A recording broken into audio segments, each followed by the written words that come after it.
Afternoon for you all. Oh, my recording. Yeah, so today I'm going to talk about some work Michelle and I and some other colleagues have been doing on authenticity. And yeah, I'm quite open to feedback. This is kind of a work in progress and something that I'd like to kind of get feedback both on the kind of general ideas as well as the methods and a little bit. So open to hearing your thoughts on any and all things. And apologies in advance if I'm a little bit incoherent or bleary-eyed, as I am a bit like a bit underslept at the minute. Okay, so first I'll just get started. So well-being. There we go, my slides. Authenticity is often seen as a pinnacle of well-being and healthy functioning. For example, being one's true self, true authentic self is often associated with a wide range of well-being outcomes like self-esteem, satisfaction, belonging, things like that. It's also associated with similar kinds of outcomes in the workplace, so greater task engagement and role commitment, job satisfaction, things like that.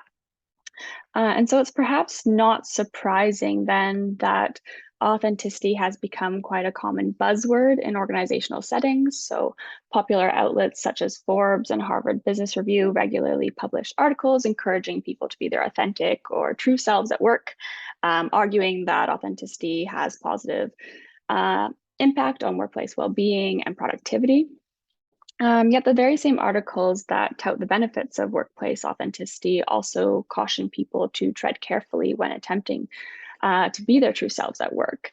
And so there's this acknowledgement that workplace authenticity is not universally accepted nor universally positive. And this is perhaps especially true for folks whose social identities are marginalized or historically excluded in the workplace. Despite this, however, popular and scholarly understandings of authenticity continue to place the onus of authenticity squarely on the individual. So saying that it's something that an individual either has or doesn't have or chooses to be, it's within an individual's control, more or less. And this kind of understanding of authenticity is common in psychology as well. So there's two kind of ways that authenticity is typically conceptualized as both a trait and a state. And so this trait kind of understanding of authenticity has to do with the sense that one's behavior is in alignment with their true self. And this is thought to be relatively stable across time and context. In contrast, state authenticity is usually defined as the sense that one's behavior is in alignment with their true self in a particular context. So here, at least there's some situational dependency and fluctuation. So for example, you might feel more authentic with your friends than when you're with strangers or at home versus at work. But what's interesting about these two kinds of definitions is that they still very much focus on the individual. So here's just some examples of some of the items from measures used to tap into trait authenticity and state authenticity. So you can see in this trait authenticity example, it's about the individual and whether their own behavior is expressing their values. And when people measure state authenticity, they use very similar items, but contextualize it to a particular situation. So for example, the workplace measures of state authenticity often contextualize these trait level items to the workplace. But by focusing on the individual, we overlook how organizational contexts or contexts limit individuals' ability to be authentic. And this is particularly relevant when we think about organizational context. So organizations often have a set of unwritten rules about behavior, speech, and appearance. For example, you probably can't show up to work wearing your favorite pajamas, even if you feel like your most authentic couch potato self in those pajamas. Organizations also impart their values on their employees and expect employees to behave accordingly. So in this way, organizations set boundaries on the kinds of values and behaviors that employees can acceptably express at work. And more importantly, when we think about organizational contexts, the values that they promote often reflect the values of the majority. So organizations are often guided by a set of stereotypically masculine values like assertiveness and competition and the avoidance of vulnerability. And so this has particular implications for folks whose true selves might not align with these kinds of organizational contexts. And so, for example, the state authenticity as fit to the environment model by Tony Schmader and colleagues proposes that people's social identities are an important source of information about the self and one's degree of fit with their environment. As such, they conceptualize authenticity as arising from the sense of fit between an individual's identity-related self-concept and their environment.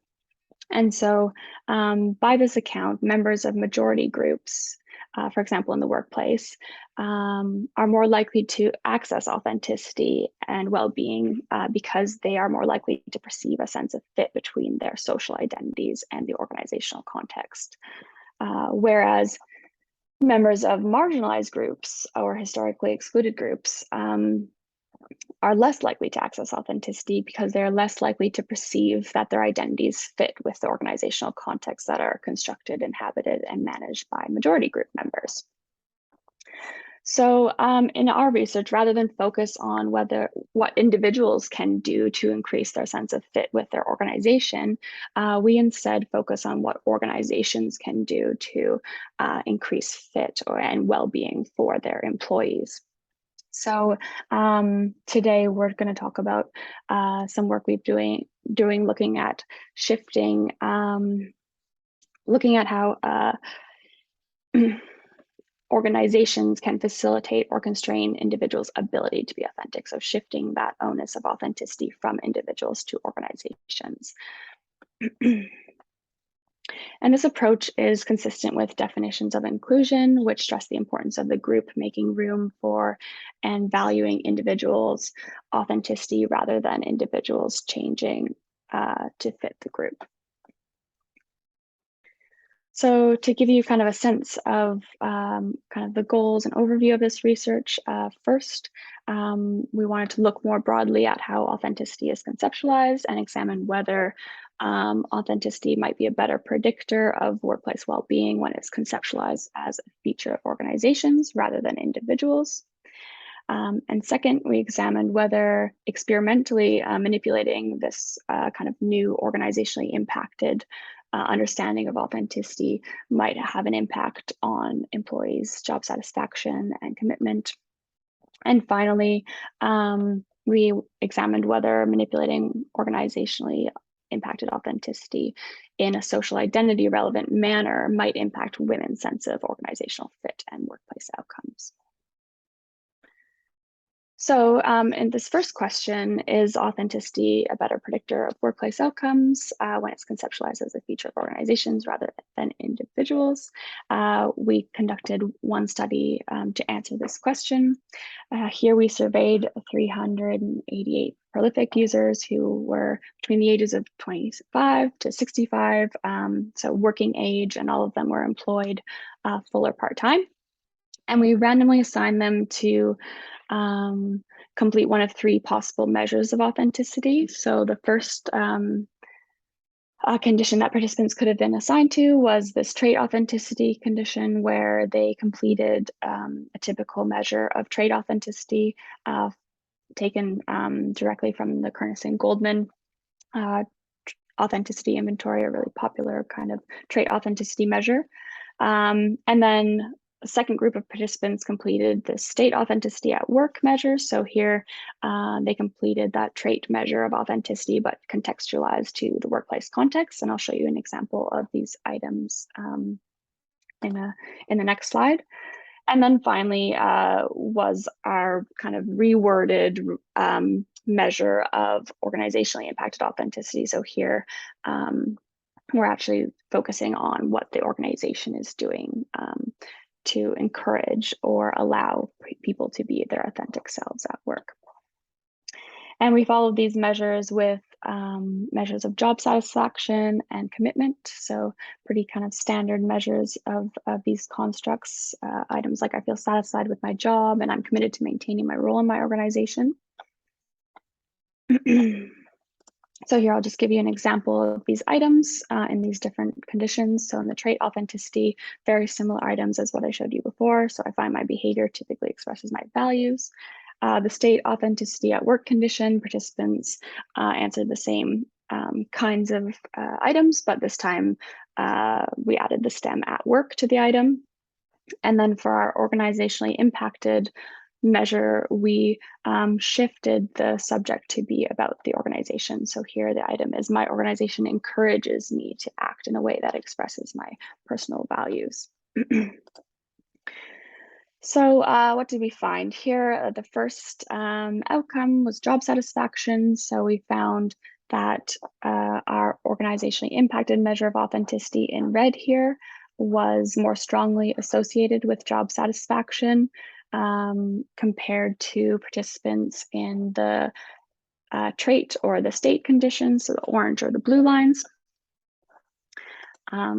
Moreover, our organizationally impacted measure of authenticity explained a much greater proportion of the variance, about 5 times of the variance in job satisfaction compared to trait or state measures of authenticity.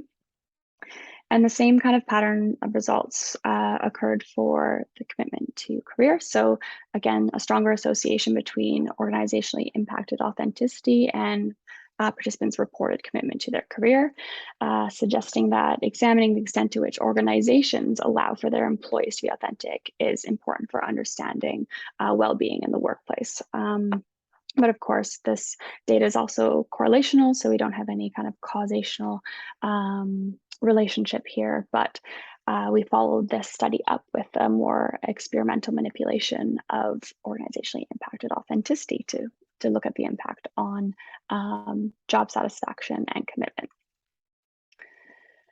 So in study 2, we sampled 343 UK participants, all of them again employed, sampled from prolific and between the ages of 25 and 65. And then we randomly assigned participants to one of 3 possible conditions. The first was this facilitated condition where participants were asked to write about 3 times when their organization allowed them to express their true or authentic self. And then in the constraint condition, they wrote about 3 instances where their organization did not allow them to express their true or authentic self. And in the control condition, there was no writing task. And then participants completed the same measures of job satisfaction and commitment as in study 1. And I'll give you an example of some of the examples that participants wrote in their conditions. We're in the process of coding these now more kind of comprehensively, but it just gives you a kind of a flavor of some of the things that participants were saying. So in the constrained condition, some of the examples were I was asked to stop being so emotive, or when I was told not to tell clients I was gay, or I was asked not to express my political opinion. So you can see even from these examples that they're very much identity related, not being told not to express your sexual orientation or your political opinion, that kind of thing. And in the facilitated condition, participants' examples were kind of also identity related, but on the flip side, so being allowed to or being supported to express themselves in a way that was personally meaningful or relevant to their social identities. So for the results of this study, first we have job satisfaction here. We found kind of consistent with our hypothesis that participants in the facilitated condition reported greater job satisfaction than participants who were in the constrained condition and wrote about 3 times when their organization did not allow them to be authentic. However, we didn't see a significant difference between the control and facilitated condition however, there was a significant difference between the control and the constrained condition, but not going to make too much of these differences or non-significant differences between the control and other conditions, because that control condition didn't have a writing task, a similar writing task as the other two. But for commitment to career, again, we see that same pattern, at least consistent for the facilitated versus the constrained conditions. So participants in that facilitated condition reported much higher, significantly higher commitment to their career than participants in the constrained condition. And so just to summarize these results so far, in our first study, we saw that organizationally impacted authenticity explained more variance in job satisfaction and commitment than the individual-based measures. And our follow-up experiment provides some evidence that organizationally impacted authenticity is causally linked to differences in workplace outcomes. And in addition, some of these examples that participants wrote provide some clues and some indication that social identity might be particularly relevant when it comes to individuals' ability to be their true selves at work. So in this final study that I'll share with you today, we followed up by examining the implications of organizationally impacted authenticity for women in the workplace. So we chose to sample women in the study because women are underrepresented in many organizational settings, and women of all racial and ethnic backgrounds tend to report lower workplace authenticity compared to white men. And so consistent with the SAFE model that I talked about earlier, state authenticity as fit to the environment model, we expected that organizationally impacted authenticity might impact women's outcomes by affecting their sense of fit with their organization. So in this next study, rather than, again, looking at how women have to change to fit the organizational context, we're interested in what happens to women's sense of fit in their organization when their organization actually facilitates or thwarts their ability to be authentic in a gender relevant way. So here we sampled 579 participants from Prolific, similar inclusion criteria as the previous studies, but all of the participants in this case were women. And we asked them to imagine themselves in one of two possible scenarios, which I'll give you an idea of in the next slide. And then we had them complete a measure of fit, organizational fit, in this case, fit with leaders, as leaders are important representatives of organizational culture, and our manipulation happened to be relevant to leaders. And then they completed the same measure of job satisfaction and commitment as in the previous studies. So in this manipulation, participants read the following scenario. So they're told it's Monday morning, they're about to leave and go to work, and they notice a jar of cookies that they baked the night before. And then they think, maybe I should bring these to work, share with my colleagues, but they worry that maybe doing so would make them appear too mumsy. So kind of cueing this gender relevant stereotype. But then they think to themselves, well, think of myself as a bit of a nurturer anyway, so I'm going to bring these to the meeting. So kind of showing that they have that kind of questioning of, should I do this? Is this appropriate for my workplace? But then they decide to behave authentically anyways and kind of provide the cookies.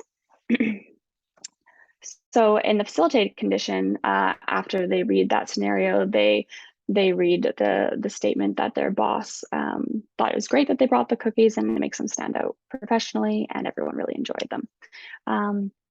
Whereas in the constrained condition, their boss at the end of the meeting cautions them that bringing cookies might make them stand out as unprofessional, even though everyone really enjoyed them.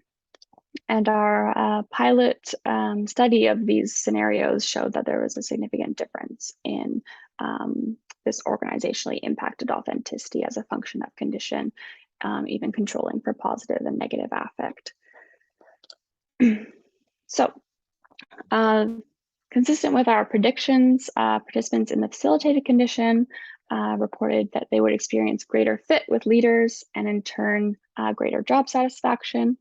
And then a similar pattern for commitment to career. Participants in the facilitated condition reported greater organizational fit and in turn greater commitment to their career.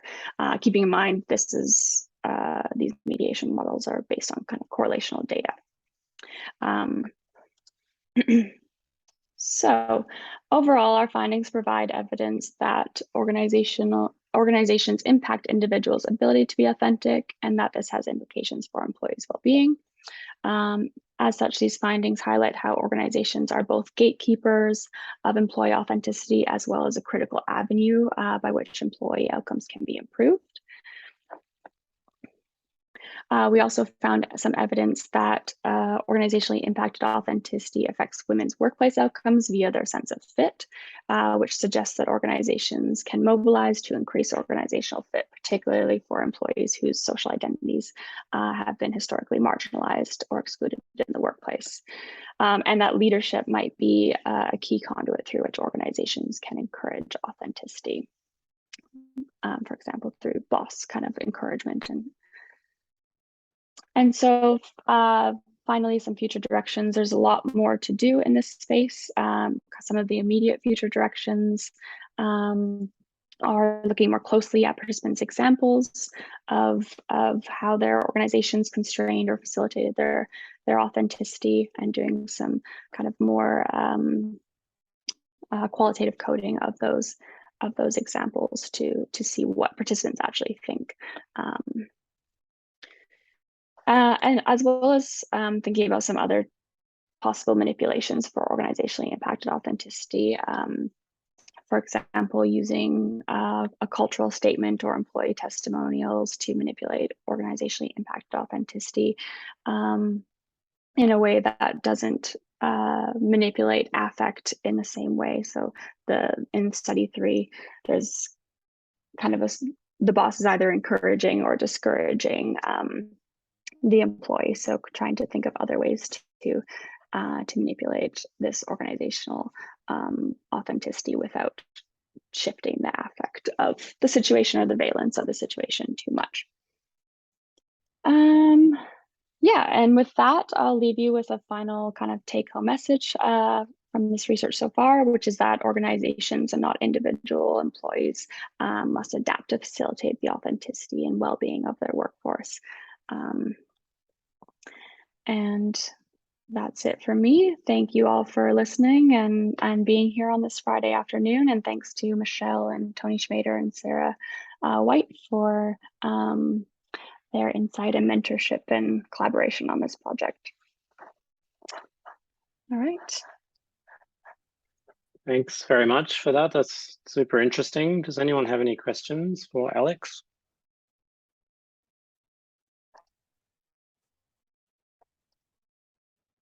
Sorry, Tegan. Okay, if I jump in, yeah, this is so interesting, Alex. I think it's really great work. And I guess I'm just curious, and I'd love to hear you, I guess, have an expanded reflection on this around how authenticity is kind of conceptualized, I suppose, because I think, you know, it's often talked about in very individualistic terms, but when I look at the examples that your participants are offering, to me, it seems like, you know, acting in counter-normative ways to the group, which is very much a social thing, but also expressing social identities that might not be compatible with work, like your political opinion, you know, your sexuality, and, you know, stereotypical gendered behaviors. Can you reflect a bit more on how important you think that stuff is, and whether, you know, is authenticity really all about that stuff, or is there also something to be said for that more individualistic take on authenticity? So is your question about whether like the authenticity piece is about individuals like and not their group memberships, or both? Yeah, I guess I'd just like to hear more on your perspective on whether we should conceptualize authenticity in that individualistic kind of trait type way. You know, me being authentic is how much I like to bake cookies, or is authenticity actually more about the expression of our social identities and their norms, or being counter-normative, or is it both, I guess? Yeah, that's a really good question. I mean, there are ways you can think of it as both, and I mean, it has been thought more as this individual thing, but our social identities are an important part of how we think about ourselves too. So to the extent that social identity is really relevant to the self, I think that's where it becomes important to express that or have that valued in your workplace. But this is kind of something that I've been trying to think about a little bit more too, because like the inclusion literature that talks about valuing authenticity, it makes mention of social identities, but it often is kind of still focused on more individual, idiosyncratic kind of flavors of authenticity. So yeah, there's not as much about this group kind of relevant authenticity, and it gets a bit tricky to distinguish sometimes between other concepts like psychological safety and things like that, and identity safety, in terms of just having your kind of social group and identity valued and appreciated in the workplace. But yeah, I don't know. Authenticity is also like just in general, I think it's a quite tricky topic to try and pin down, because there are many different definitions of it, and many different kind of like philosophical, like poetic, like scholarly understandings of what authenticity is, and I don't know if I totally agree with the trait authenticity kind of understanding of it, because I just what we know from context and kind of our situational kind of understanding of how behavior operates, it's hard to think of someone who's just totally going with their own gut and their own values all the time and not having any consideration for their context and other people and things like that. So it seems a bit, yeah, I'm kind of more of the social identity kind of camp or situational camp. Yeah. Then you're in the right place, I think. Yeah. So Oh yeah, I think Michelle. Yeah, I was just sort of going to follow up on that. I mean, where we sort of started with this research was one of those things about saying, oh, I hate all of this authenticity crap, you know. So there's a lot of this sort of thing in the diversity and inclusion space. And it was a bit of you know, Alex and I trying to push back against that sort of, you know, bring your authentic self to work kind of thing. But Tegan, I think your point is really interesting. And I wonder whether, you know, that's an empirical question, right? So Alex, when you're talking about maybe manipulating organizational statements, you know, you could do it in a way that is either individual or group based as well. So, you know, you could have them organizationally facilitating individuals, like, you know, we encourage each individual to be their individual self, individual, versus saying, you know, we welcome all groups and all of the bits of the groups that they bring, or, you know, or something like that as well. And then you could actually, and then compare that to, you know, constrained as well. But you could actually see which one of that is the most you know, positive and has the most positive effect. And I think it probably depends a little bit on for whom, right? So for members of marginalized or stigmatized groups, maybe it is that group-based kind of thing that they're aware of. But for maybe non-marginalized people, they still like the individual group message, right? Because, you know, they always think of themselves as individuals and not as group members. So there could be an interesting thing to say, for whom does what type of message work the best? Yeah, I like that a lot. That would be a really good follow-up. I'm just writing notes about that so I don't forget. Do you have a question, Ed? Yes, I was just wondering in terms of I guess how this would then translate into the implementation stage, I guess, of the research in terms of actually trying to go into, like, make plans for organizational change. Something I think of in this conversation less, I guess, surrounding whether or not it's an individual thing versus an organizational thing.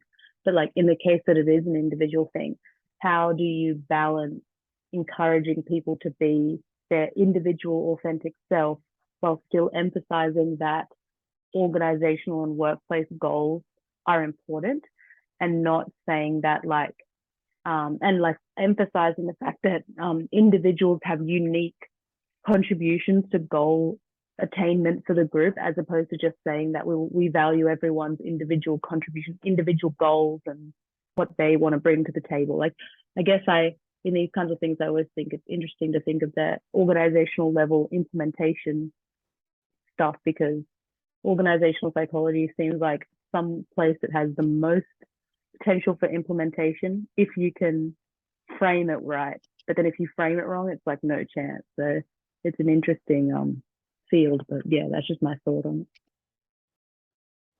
Yeah, that's super interesting. I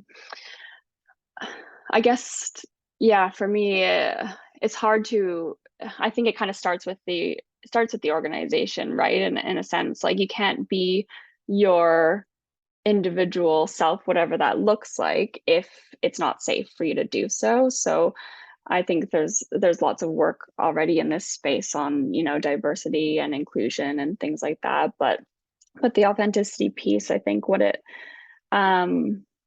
might add is this kind of, well, yeah, the authenticity is trying to both, sorry, let me get my head around this a little bit more. I'm just thinking of like the inclusion literature, which does talk about authenticity as making room for individuals, both in terms of how they are similar or how they're individual, as well as how they're different. So kind of providing that space for people to be who they are. But then it is kind of tricky, because you can't totally be your authentic self at work, can you? Like you can't go and just say exactly what you want to whoever you want, or do whatever, because there are those bounds, and there are kind of expectations for polite or decent behavior with other people, respectful behavior. So I don't really think about, I'm not really concerned too much with how organizations deal with that aspect of authenticity, but what feels more important to me is the kind of group-based, identity-based aspect, where you want to make sure that your organization is supportive, open, and encouraging of differences in kind of more diversity related ways. So sexual orientation, gender, race, things like that, disability, ability. That's kind of the place that matters, and where I would start in terms of how to encourage authenticity in organizational contexts. So there's a comment in the chat. So Lillian, did you want to maybe just elaborate on what you were saying in the chat?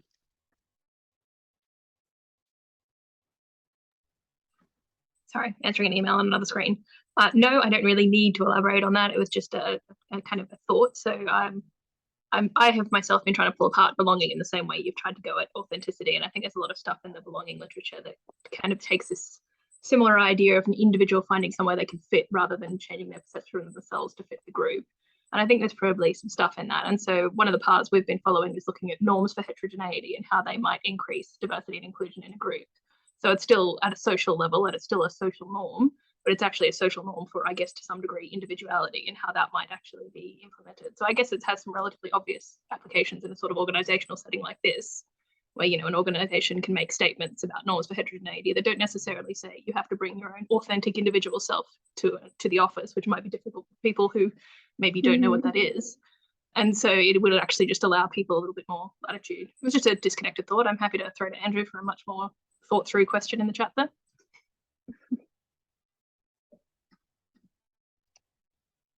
Are you there, Andrew? Or are you still dealing with baby things? So I can just read out Andrew's question. So kind of the flip side to Michelle's observation, I've observed people get very passionate about the authenticity mantra in an individualistic sense. Have you experienced pushback on your perspective along those lines? And if so, how do you recommend tackling that?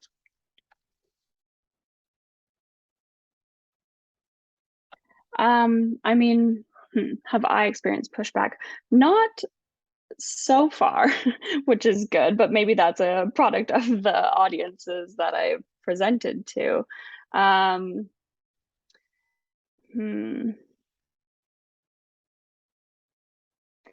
Yeah, I mean, and I'm kind of curious about cultural differences in this. Like places like North America, where I'm from, where authenticity is a bigger deal. I think people want to be able to express themselves how they want, and are maybe not so okay with the message that sorry, my brain is a bit mush this morning. But yeah, basically I'm curious about whether there are, this doesn't answer the question exactly, but I'm curious about cultural differences in how people think about authenticity, and how kind of important it is for them to express themselves in the ways that they want. And I don't think this research is saying that individuals can't do that and can't be authentic. We're more saying that organizations need to kind of step up to make sure that everyone can engage in ways that are authentic to themselves. It's more about valuing, I guess, differences in ways of being. So when we think about the organizational context as this kind of often a more masculine, male-dominated place, how do we support or kind of change and adapt organizations to kind of integrate more norms, more understanding of other ways of being? So not just kind of these masculine values and these masculine norms, but make it more kind of open and inclusive space for women and other groups who do not often feel that they can express themselves in ways that are consistent with their social identities. So a woman can't, necessarily go talk about her kids, or maybe doesn't feel as comfortable talking about her kids or things that are perceived as stereotypically feminine, because that space and that environment doesn't allow for it. So that's kind of the more of the perspective that I'm taking in this research. One of my other thoughts is also that people can hide behind a sort of veneer of authenticity just to be assholes, right? So, so they're racist or they're sexist or, they're rude or they're obnoxious, and they're just saying, hey, I'm just being authentic, right? And it's the same thing with that sort of freedom of speech kind of, you can weaponize any good thing like freedom of speech or authenticity to just be a bit of a twat. So I think this type of reframing of authenticity is that it's not just a license to be yourself, but it really is, it's an onus that should be about ideas of inclusion and all of those sorts of things. So yeah, anyway, I think we were skating around the edges of that sort of point a little bit, but yeah, I think the weaponizing of that authenticity is a really interesting thing. Mm-hmm.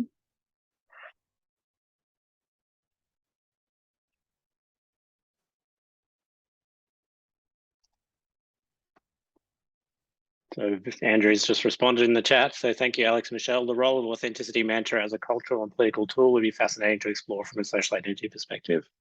So just to give a bit of background about Andrew, so he is a social identity person, but working as a consultant, so at KPMG.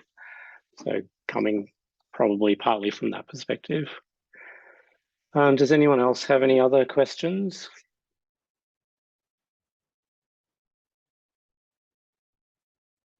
Alex, was one of the pieces of feedback that you wanted sort of about how to package this up? I mean, that's a little bit what we're struggling with a little bit about, do all three of the studies go together? Is it better to put 1 and 2 together and 3 as a separate sort of thing? We've currently got it written up as one paper, which has been rejected, right? From somewhere good. I can't remember where it was. But yeah, just thinking about how to package it, and I don't know if anyone had any absolutely.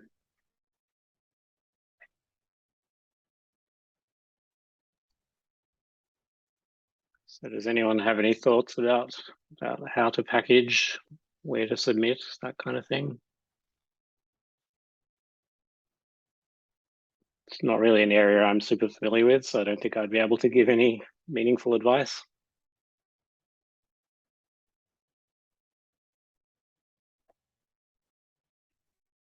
No.